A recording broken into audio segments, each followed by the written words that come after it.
Okay, hello everyone. Here I want to provide a tutorial on how to set shortcut on Realme C67 device. People use shortcut on their device for convenience and efficiency.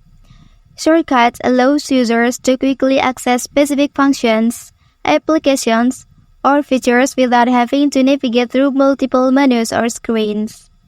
Okay, and then how to do that on this device? Let's go to the tutorial. First thing first, you have to open the settings menu on your device. Okay, in this page, you can select wallpaper option.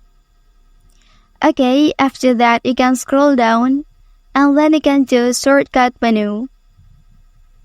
Well, and then here you can select the left shortcut that will appear on the lock screen of your device.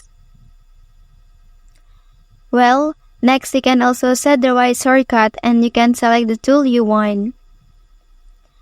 Okay, and then now you can check it at the lock screen of your device.